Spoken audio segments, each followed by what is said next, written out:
श्रीराम समर्थ. श्री गणेशाला, शारदेला, समर्थ सद्गुरूंना, सुतांना, सनकादिकांना, शुकाचार्यांना वंदन करून क्षणभर नामस्मरण करू. श्रीमद् भागवत सारामृत कथेचे श्रवण करू. ओम नमो भगवते वासुदेवाय.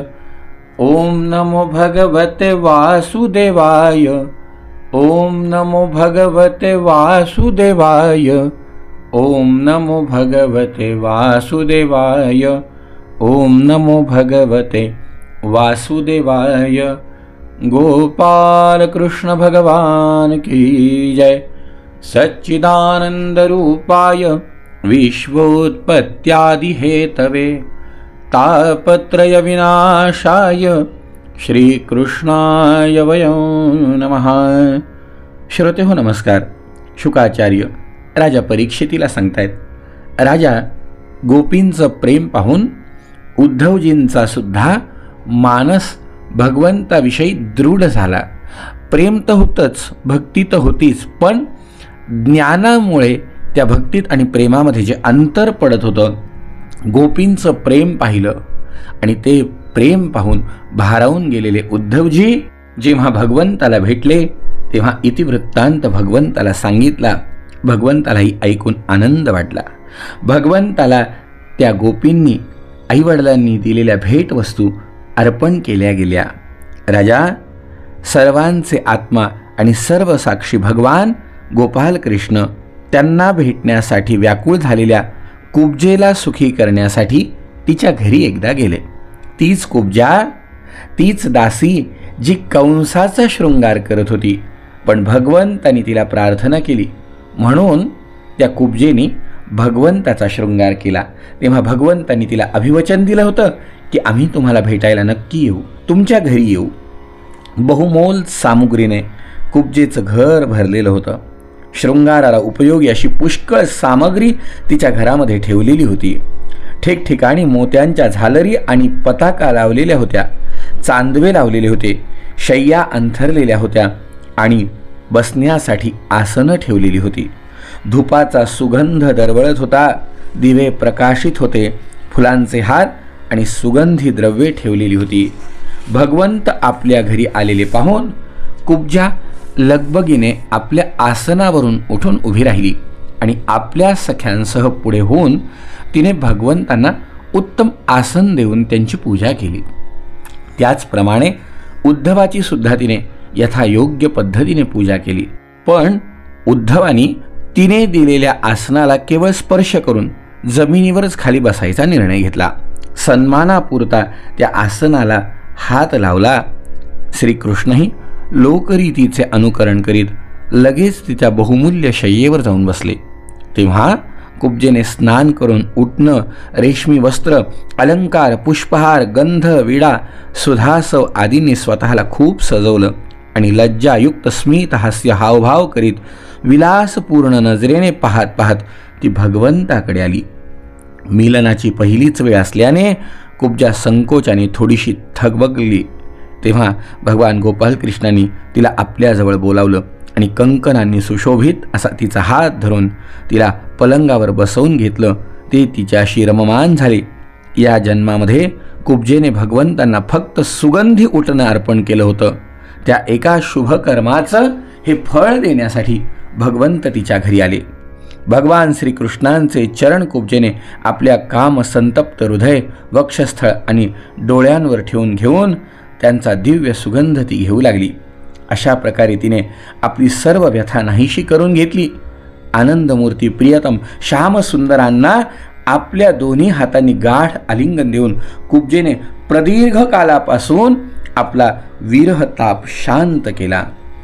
फक्त कुब्जेने सुगंधी उटणे दिलं होतं, तेवढ्यानेच तिला मोक्ष देण्यास समर्थ आणि मिळण्यास कठीण अशा भगवंताची प्राप्ती झाली. परंतु त्या अभागीने मात्र काय मागितलं तर संसार सुख मागितलं.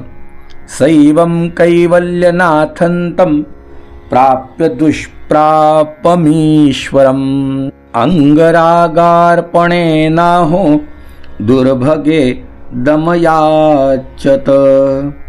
अहोष्यतामिह स्प्रेष्ठ जिनानि कतिचिन्मया रमस्वनोत्सहेत्युक्तं संगन्तेम्बुरुहे क्षण. हे प्रियतम, आपण काही दिवस इथेच राहून माझ्याबरोबर रममान व्हावं, कारण हे कमलनयना माझ्याच्याने आपली संगत सोडवत नाही. सर्वेश्वर श्रीकृष्णांनी तिच्या म्हणण्याला मान देऊन वस्त्र अलंकारांनी तिची संभावना केली, तिला इच्छित असलेला वर दिला आणि उद्धवाबरोबर ते आपल्या संपन्न घरी परत आले. आराधना करण्यासही अत्यंत कठीण अशा सर्व देवाधिदेव विष्णूंना प्रसन्न करून घेऊन जो कोणी त्यांना तुच्छ विषय सुख मागतो तो निश्चितच खरं म्हणजे अभागी आहे. राजा, खरं म्हणजे मोक्ष प्राप्त करण्याची, ऐश्वर्य प्राप्त करण्यापेक्षाही केवढी मोठी संधीला प्राप्त झाली होती. पण काय करावं, हिच्या भाग्याने ती दवडली. त्यानंतर भगवान गोपाल कृष्ण बलराम आणि उद्धवासह अक्रूराची मनोकामना पूर्ण करण्यासाठी ते त्यांच्याकडून काही काम करून घेण्यासाठी त्यांच्या घरी आले. ज्या वेळेला आपले बांधव असणारे ते पुरुषोत्तम येत असल्याचे लांबूनच अक्रूराने पाहिले आणि तातडीने उठून अक्रूराची स्वारी सामोरी गेली. आनंदाने त्यांनी स्वागत करून भगवंताला आलिंगन दिलं. ननाम कृष्णन रामंच सतैरप्यभिवादितः. अक्रूराने रामकृष्णांना नमस्कार केला, तसाच त्या तिघांनी अक्रूरालाही नमस्कार केला.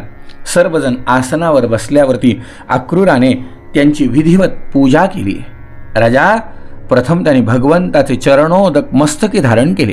नंतर दिव्य वस्त्र, गंध, माळा, मौल्यवान अलंकार आदी पूजा सामग्रीने भगवंताचं पूजन केलं गेलं.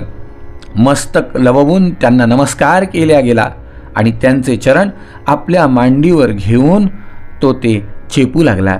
त्याचवेळी विनम्र भावाने तो भगवान रामकृष्णांना म्हणाला, तुम्ही पापी कंसाला त्याच्या अनुयायांसह मारलं, हे फार चांगलं झालं. त्याला मारून आपण दोघांनी यदुवंशाला मोठ्या संकटातून वाचवलं आणि तो वंश समृद्ध केला. खरंच आपले किती आभार मानावे. अहो, आपण दोघे जगाचे कारण आणि जगत स्वरूप आदी पुरुष आहात. आपल्या व्यतिरिक्त अन्य कोणतीही वस्तू कारण नाही आणि कार्य पण नाही. हे परमात्मन, आपणच निर्माण केलेल्या या विश्वात आपल्या शक्तींसह आपण प्रवेश केला. म्हणूनच ज्या ज्या वस्तू पाहिल्या आणि ऐकल्या जातात त्यांच्या रूपाने आपलाच प्रत्यय येत असतो. यथा हि भूतेषु चराचरेषु मह्यादयो योनिषु भान्ति नाना एवं भवान् केवल आत्मयोनि श्वात्मात्मतंत्रो बहुधा विभाती. ज्याप्रमाणे पृथ्वी आदी पंचमहाभूतांपासून जी स्थावर जंगम शरीर बनतात, त्यात तीच महाभूतं वेगवेगळ्या रूपांमध्ये अनुभवायला येतात, त्याचप्रमाणे आपणही आपल्या या कार्यरूप विश्वामध्ये स्वेच्छेने अनेक रूपांमध्ये प्रतीत होतात. प्रभो, आपण आपल्या रजोगुण, सत्वगुण आणि तमोगुण रूप शक्तींनी विश्वाची उत्पत्ती, पालन आणि संहार करतात. पण आपण त्या गुणांनी किंवा त्यांच्याद्वारे होणाऱ्या कर्मांनी स्वतःला कधी बांधून घेत नाही. आपण कधी त्या बंधनात पडत नाही, कारण आपण शुद्ध ज्ञान स्वरूप आहात. तर मग आपल्या बंधनाचे कारण कोणते असणार आहे? प्रभो, स्थूल देह, सूक्ष्म देह आदी उपाधी आत्म्याला नसल्यामुळे त्याला जन्म मृत्यू नाही की त्याच्याहून दुसरा कोणता पदार्थ नाही. म्हणूनच आत्मस्वरूप आपल्याला बंधन नाही, मोक्षही नाही. तरीही आत्म्याविषयी बंधन मोक्षाची जी कल्पना असते ती केवळ आमच्या अविवेकामुळे. खरं म्हणजे हे दोन्ही पण नाही. आपण जगाच्या कल्याणासाठी हा सनातन वेदमार्ग प्रगट केलाय. या मार्गाची जेव्हा जेव्हा नास्तिक वृत्तीच्या दुष्टांकडून पायमल्ली होते तेव्हा तेव्हा आपण शुद्ध सत्वमय शरीर धारण करता. प्रभो, तेच आपण यावेळेला आपले अंश श्री बलराम यांच्यासह पृथ्वीचा भार नाहीसा करण्यासाठी इथं वसुदेवांच्या घरी अवतीर्ण झाला आहात. असुरांच्या अंशापासून उत्पन्न झालेल्या नामधारी राजांच्या शेकडो औक्षोहिणी सेनेचा आपण संहार कराल आणि यदुवंशाचा यशाचा विस्तार कराल हे निश्चितच आहे. हे परमात्मन सर्व देव, पितर, भूतगण, मनुष्य, वेद हे पाचही यज्ञ या आपल्या मूर्तीमध्ये आहे. कोणताही यज्ञ करायचा असेल तरी आपल्याशिवाय पूर्ण नाही आणि आपल्याला भजणाऱ्याचा एकही यज्ञ अपूर्ण राहत नाही. किती मोठी गोष्ट आहे. आपले चरणतीर्थ अशी गंगा आहे, तिन्ही लोकांना पवित्र करते. आपण जगद्गुरू आहात, तेच आपण आज आमच्या घरी आला आहात. आज आमचे घर धन्य झाले. त्याच्या भाग्याला सीमा उरली नाही. केवढी मोठी ही विचाराची, केवढी मोठी ही पायरी आहे बघा. या पायरीवर कधीतरी आपणही चढलं पाहिजे हो. भगवत स्वरूप, भगवत भक्ती, भगवत प्राप्ती ही काय करू शकते. अहो महाराज आमचे कायम म्हणायचे, पधारिये गुरुराज मेरे घर. आपण आमच्या घरी या. भाग्य बिना घर सुना अब तक, भाग्य बिना घर सुना अब तक, है सोना जोहराद मेरे घर. पधारिये गुरुराज. आपले पाय चरण धूल है पवित्र पावन, उरधरे प्रभुजी आज मेरे घर. हात जोडून उद्धवाची स्वारी म्हणतीये.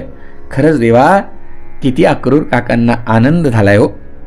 अक्रूर काका म्हणतायत, प्रभो आपण भक्तप्रिय, सत्यवक्ते, अकारण हितचिंतक आणि कृतज्ञ आहात. किती गुणवर्णन केलंय. आपण आपले भजन करणाऱ्या भक्तांच्या सर्व अभिलाषा पूर्ण करता. एवढंच काय, पण स्वतःलाही देऊन टाकता. तरीही आपल्यामध्ये कमी जास्तपणा उत्पन्न होत नाही.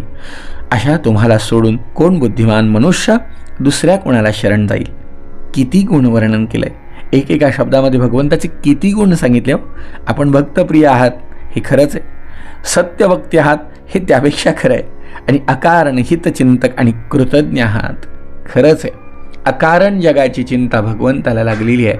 मला सांगा, तसं पाहिलं तर भगवंताची भक्ती करणं कुणाला जमलं, कुणाला जमलं. इतकं सहज आहे का, इतकं सोपं आहे का. अहो माणूस सर्व देतो पण सर्वस्व द्यायला मात्र कचरतो. इथे त्याची परीक्षा आहे.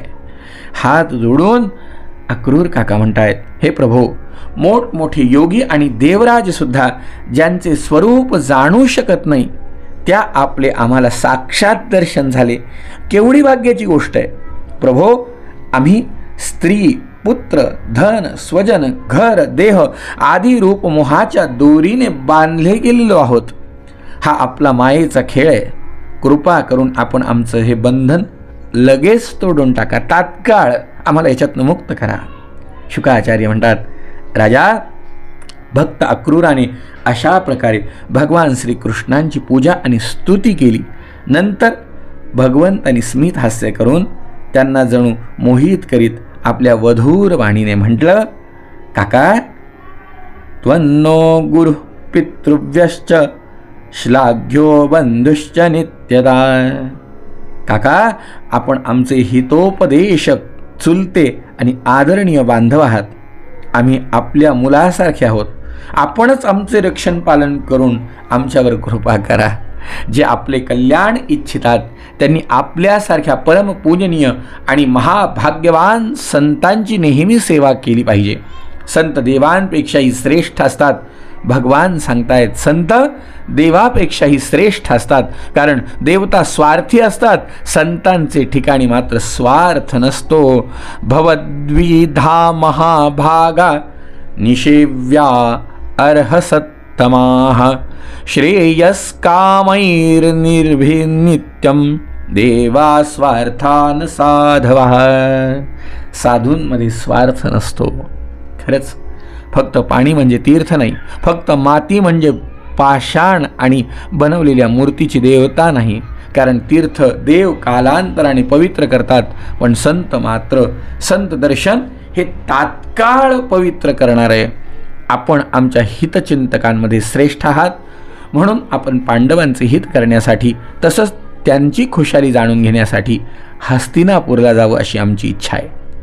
राजा भगवंताची ही आज्ञा शिरोधार्य मानून अक्रूर काका हस्तिनापूरला गेले आणि काय काय घटना घडल्या उद्याच्या भागामध्ये श्रवण करू. जय जय रघुवीर समर्थ.